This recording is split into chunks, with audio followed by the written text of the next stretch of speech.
kuliah sinkron ya. Oke. Sekarang kita akan diskusikan tentang validitas.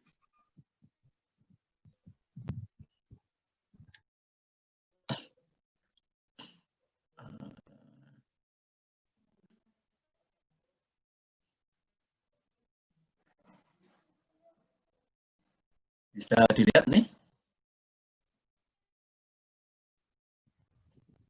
Bisa, Pak.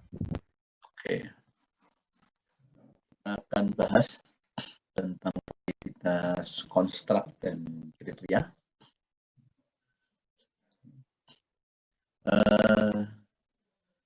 Supaya tidak panjang lebar, kita lanjutkan. Jika kita sampai tahap keempat, tahap 3 sudah, tahap keempat ini sudah kita bahas lalu dan sekarang. Yang akan kita bahas adalah validitas konstruk dan validitas kriteria. Yang validitas konten, ada content validity dan face validity dan logical validity sudah kita bahas.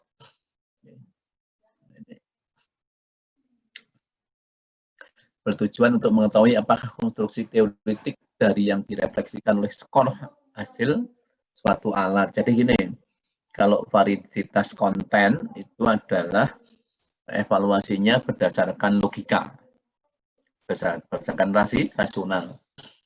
Rasional dari siapa? Rasional dari peneliti yang pertama, yaitu pada saat membuat definisi konseptual, pada saat memilih teori yang digunakan. Ya. Kemudian kalau validitas konstruk dan kriteria ini nanti terus di cara mengukurnya itu menggunakan hasil ukur, menggunakan hasil ukur, berarti menggunakan data. Intinya itu ada 3 konsep. Ini mencari beberapa definisi konsep menurut beberapa ahli. Ini ini sebenarnya ini terkait dengan teoretiknya ini nanti harus benar.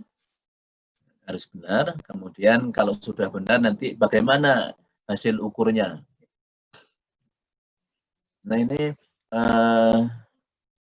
menggunakan metode pengukuran validitas kontrak itu salah satunya menggunakan analisis faktor. Jadi kalau sudah mengambil mata kuliah multivariate analysis, nanti kalian bisa paham dengan baik. Intinya adalah dasar pemikirannya bahwa perilaku manusia yang beragam, namun didasari oleh sejumlah faktor yang terbatas. Ya, nah, misalnya kita itu faktor kalau dikelompokkan itu ya setidak-tidaknya ada kaitannya dengan sikap, perilaku, keinginan, kemudian tindakan. Kan itu saja kan ya faktor-faktor yang melekat pada kita itu. Itu sebenarnya kan tidak hanya itu, sebenarnya kan masih banyak lagi. Ya. Nanti salah satu kegunaan analisis faktor itu memang untuk mereduksi data melalui reduksi dimensi variabel. Jadi untuk mengurangi banyaknya variabel. Mengidentifikasi berbagai sifat faktor yang menjadi dasar dari suatu alat ukur. Tentunya kuesioner itu hanya mampu mengukur faktor sikap, perilaku, dan keinginan. Ya, tidak mampu mengukur pengetahuan, tidak mampu mengukur keterampilan. Itu intinya itu ya. Untuk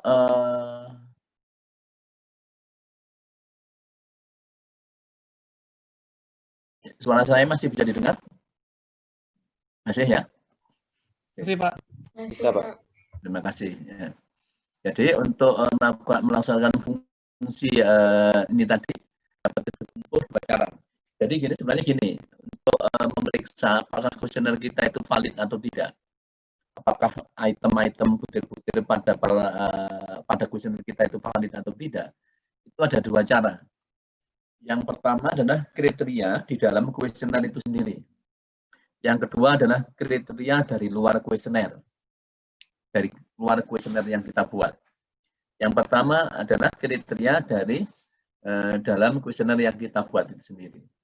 Salah satu contoh yang kriteria luar, memeriksa apakah item-item yang menunjukkan hal yang sama dengan item-item dengan alat ukur yang lain dengan validitas tinggi. Jadi apakah item yang kita buat itu, yang kita susun itu valid atau tidak, nanti dihubungkan dengan item yang sama dari kuesioner yang sudah teruji, yang sudah terbukti valid, gitu. Jadi kita mencari kuesioner lain, gitu ya.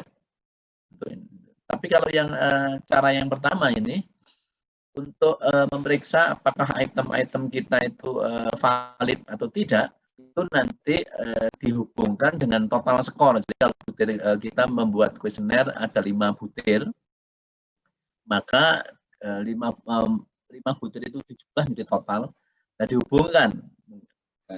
Kalian tentunya paham untuk analisis hubungan, salah satunya korelasi, dikorelasikan antara masing-masing butir dengan total skor.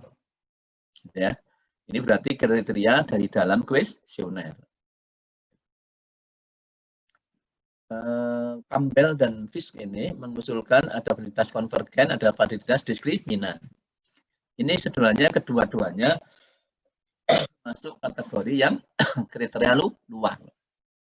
Kriteria luar. Sesuatu indikator harus berkorelasi tinggi dengan variabel-variabel yang harus berkorelasi tinggi secara teori. Jadi mencari kuesioner dari variabel lain yang secara teori variabel itu berhubungan kuat atau memiliki korelasi dengan indikator yang kita susun. Itu validitas konvergen. Sedangkan di sisi lain ada validitas diskriminan. Validitas diskriminan ini pemikiran yang berbeda. Jadi suatu indikator yang kita susun harus tidak berkorelasi dengan variabel lain yang memang secara teori tidak berkorelasi dengan indikator yang kita susun. Jadi kalau ada dua variabel yang saling tidak berkorelasi secara teori, kemudian kita ingin mengukur variabel A, kemudian ada variabel B yang secara teori tidak berkorelasi dengan variabel B, ini sudah ada kuesionernya. Maka indikator yang kita susun harus tidak berkorelasi dengan kuesioner pada variabel B. Itu validitas diskriminan. Kalau konvergen, sisi yang lain. Kita mempunyai variabel A dengan variabel C. Dua variabel ini secara teori saling berkorelasi dan korelasinya erat. Maka indikator yang kita susun harus mempunyai korelasi yang kuat dengan kuesioner untuk variabel C yang memang secara teori apa tadi itu berkorelasi kuat dengan variabel A, yaitu variabel di mana kuesioner kita susun. Ini sebenarnya dari cara yang dua, yaitu kriteria luar yang diusulkan oleh Campbell dan Fish. Ini ada multi-tried, multi-method. Ini salah satunya diusulkan oleh Campbell dan Fish. Ini. Kemudian sebenarnya multi-tried, multi-method ini kita mengukur ada dua ya, ada dua sudut pandang. Ada sudut pandang alat ukurnya dan sudut pandang sifat yang diukur. Jadi ada alat ukur dan sifat yang diukur. Ini ada monotried dan monomethod, gitu ya. Sifat yang sama diukur dengan alat yang sama. Ya, ini berarti ya sifat yang sama diukur dengan alat yang sama. Misalnya satu pada mahasiswa putra, satu pada mahasiswi, tapi yang diukur sama-sama motivasi belajar. Ya, kuesionernya sama, variabelnya sama, gitu. Ini namanya monotried dan monotried dan monomethod. Kalau yang kedua ini monotried dan heteromethod. Sifat yang sama diukur dengan alat yang berbeda. Nah, kita mengukur motivasi, dibuat 2 atau 3 kuesioner. Ya. Nanti kalau 2-3 kuesioner itu mempunyai hubungan yang sangat erat, berarti kuesioner yang kita rancang, kita susun adalah valid, gitu ya. Kalau yang pertama tadi sama juga, ya. Nah. Yang ketiga, sifat berbeda dengan alat yang sama. Walaupun tampaknya agak jarang ini ya. Sifat yang berbeda dengan alat yang sama. Karena kita kenal harus valid secara konten. Sifat yang berbeda dengan alat yang berbeda. Ini juga logikanya saya tidak bisa menangkap ini. Kalau alat yang berbeda dengan sifat yang berbeda dengan alat yang berbeda, ini barangkali juga terkait dengan ini cara yang kedua ini. Cara yang kedua ini, ya enggak?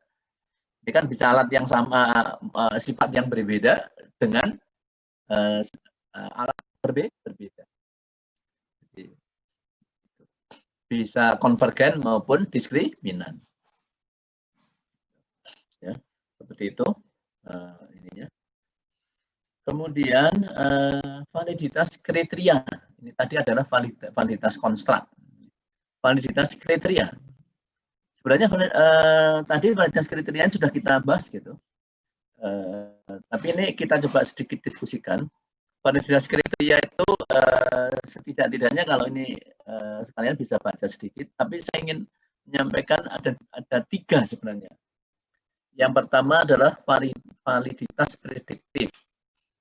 Validitas prediktif ini apa ya?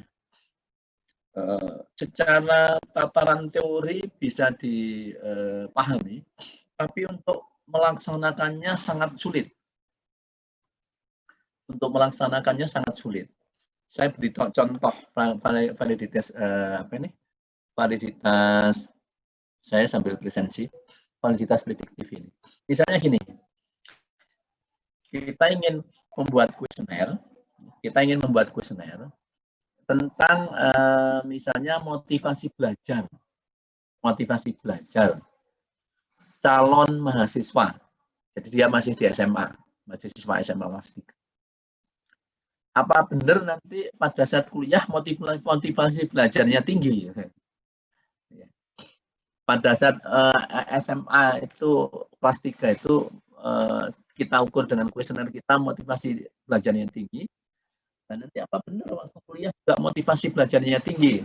Itu namanya validitas prediktif. Jadi mengukur yang kejadian di masa yang akan datang. Itu ada secara konsep, tapi sangat jarang dilakukan karena sangat sulit. Sehingga yang banyak digunakan sebenarnya yang terakhir ini, mengkoordinasikan hasil yang didapat di alat ukur yang digunakan dengan hasil alat ukur yang telah terbukti kevaliditasannya. Ini validitas kongruen ini agaknya apa bedanya validitas kongruen dengan validitas konvergen? Coba nanti cek sedikit. Validitas konvergen, suatu indikator harus berkorelasi tinggi dengan variabel yang harus berkorelasi tinggi secara teori. Kalau validitas kongruen, ini sama-sama variabel yang sama, misalnya variabel loyalitas pelanggan.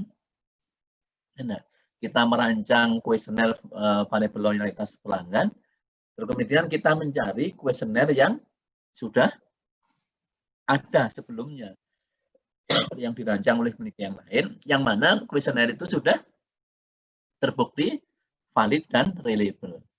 Gitu. Nanti dikorelasikan, kalau korelasinya tinggi, ya dia akan apa? Kesulitan mencari kriteria seperti ini, kriteria luar seperti ini, akhirnya apa? Kita menggunakan kriteria apa? Kriteria dalam cara satu. Cara satu ini nanti kriterianya berupa apa? Berupa total skor. Tapi total skor terkoreksi, mohon dipahami. Total skor terkoreksi. yang dimaksud total koreksi itu seperti ini. Saya masih ingin nanti di belakang aja total skor terkoreksi. Caranya bagaimana? Indikator atau butir yang mau kita periksa, dia item atau indikator valid atau tidak, skornya kita korelasikan dengan skor total. Skornya kita korelasikan dengan skor total. Mengkorelasikannya sama menggunakan koordinasi produk momen per persen. Mengkorelasikannya sama menggunakan produk momen per persen. Ini sama dengan seperti ini. Saya ingin tahu korelasi produk momen persen itu rumusnya seperti apa? Saudari Evita, korelasi produk momen persen itu rumusnya seperti apa? Ya, Evita? Evita Rahmadona? Iya, Pak. Ya. Korelasi produk momen persen. Itu rumusnya seperti apa?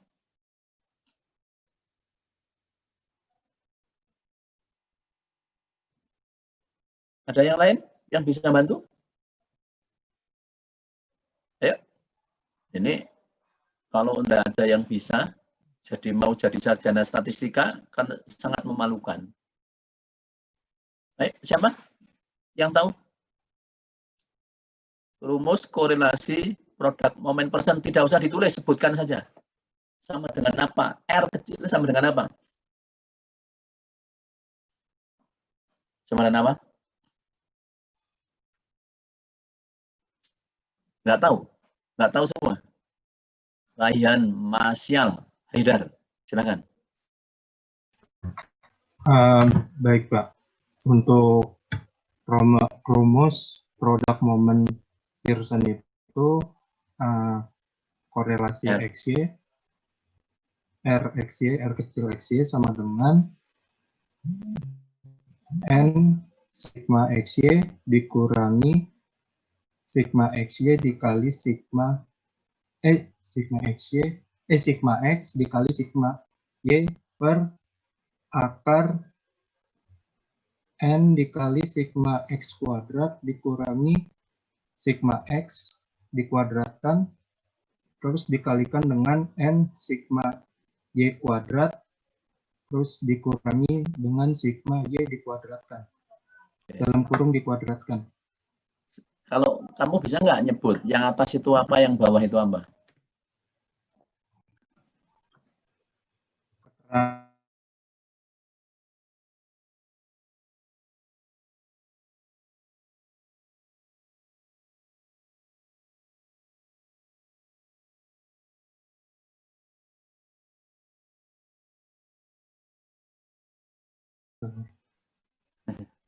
Terima kasih, minimal itu ya. Kalau toh ini ya tapi harus tahu ini karena statistician.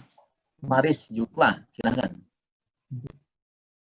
Sebutkan yang atas apa, yang bawah apa. Untuk rumus produk momen yang atas itu adalah korelasi variabel X, XY. Yang mau dihitung Kovarian. Kovarian. Yang bawah? Untuk yang bawah itu akar dari var X. Saya sebut satu aja supaya gampang ya. Kali. Ya, Pak. Dikali V2. Ini kan kalau ini kan beda kan? Yang ini. Yang bawah ini. Nah, makanya gini, yang dimaksud total terkoreksi itu seperti apa? Jadi kalau misalnya ada variabel X, ya, indikatornya ada 3. Ya. Indikatornya ada 3. X1, X2, X3. Kalau kita ingin memeriksa, mohon perhatikan. Karena nanti ini hanya ingin kita bandingkan, tidak kita uji, hanya kita bandingkan. Kalau korelasinya positif dan lebih besar 0,3, maka berdasarkan validasi, jadi bukan pengujian, pemeriksaan. Statistika itu konsep pengujian di statistika itu pasti ada hipotesis, statistik uji, kaidah, keputusan. Itu disebut pengujian di dalam statistika. Mohon dicermati.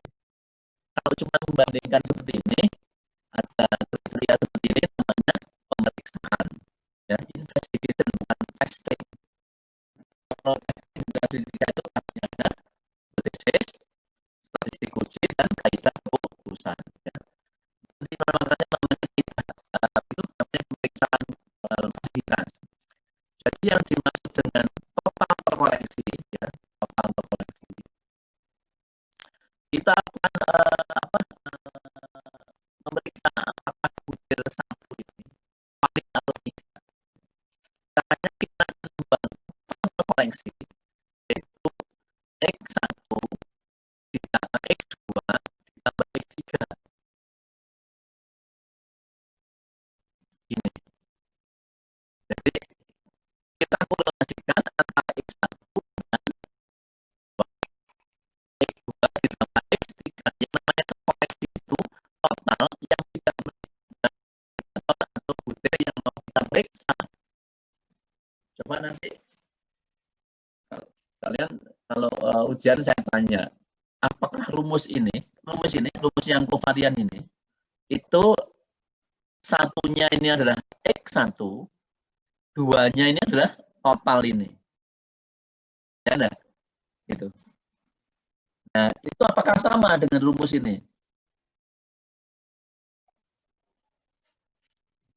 Ya. Apakah sama? Ya, tentunya harus sama. Kalau nggak sama kan nanti hasilnya berbeda. Yang dimaksud total terkoreksi itu seperti ini. Kalau kita ingin, kalau kamu pakai laptop, kamu print screen saja, Sirojudin. Itu ya enggak apa-apa lah. Kalau kita ingin memeriksa apakah X3 ini valid atau tidak, atau X2 ini valid atau tidak, ya kita harus menjumlah X1 ditambah X3. Ya enggak? X1 ditambah X3. Ini kita korelasikan dengan X2. Ini namanya total terkoreksi. Terkoreksi oleh apa? Terkoreksi oleh butir atau indikator yang diperiksa. Kenapa kok harus dikeluarkan? Kalau dikeluarkan nanti yang menjadi over korelasi, ya enggak? Ini kalau ini tiga-tiganya kalian jumlah, kemudian X1 dikorelasikan dengan jumlah ketiga-tiganya, kan sebenarnya mengkorelasikan dia dengan dia sendiri sepertiga, kan? Ya korelasinya akan tinggi, ya enggak? Korelasinya akan tinggi. Bisa diikuti ya? Bisa? Oke. Kriterianya seperti apa? Kriterianya seperti ini. Kalau koordinasinya, mohon tidak signifikan tidak signifikan ya. Bukan pengujian. Jadi tidak pernah ada signifikan tidak signifikan. Tapi penggunaan kriteria. Logikanya sama kalau kita memeriksa di laboratorium tentang kalibrasi di laboratorium. Misalnya kita ingin mengecek timbangan itu baik atau tidak. Yang X ini berat benda sebenarnya. Ya. Yang ini berat hasil ukur, ya. Berat hasil ukur dari timbangan yang kita periksa. Ya. Ini. Kalau berat benda sebenarnya itu 1, setelah kita timbang adalah 1, kita plot di sini, ya enggak? Berat sebenarnya 2, setelah kita timbang adalah 2, ya di sini. Ya enggak? Beratnya sebenarnya 3, setelah kita timbang hasilnya 3 di sini. Ini kalau dihitung korelasinya ketemu berapa? Berapa korelasinya? Victoria, Miranda. Ketemu berapa korelasinya? Victoria, Miranda, silakan. Dengar suara saya.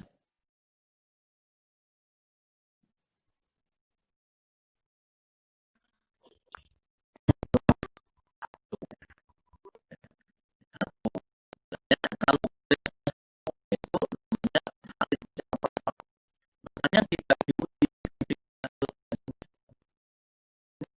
2000, relasinya 0,1, ya valid juga, ya signifikan juga. Karena signifikan tidak itu terkait juga dengan apa? Sampel size. Kan? Relasinya 0,6 belum tentu signifikan kalau N-nya cuma 3. Sampelnya cuma 3. Ya enggak?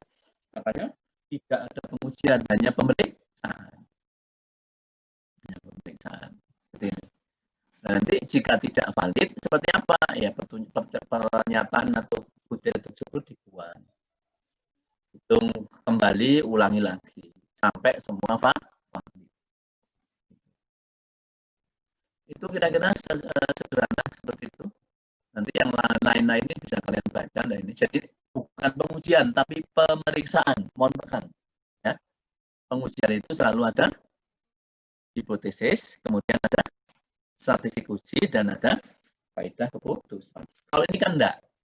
Ini cuma menghitung korelasi skor item dengan skor terkoreksi dibandingkan dengan sebuah kriteria, sebuah nilai sebagai kriteria. Ini hasil pemikiran seseorang. Jadi bukan pengujian, tapi pemeriksaan. Kira-kira itu. Silakan kalau ada yang ingin ditanyakan.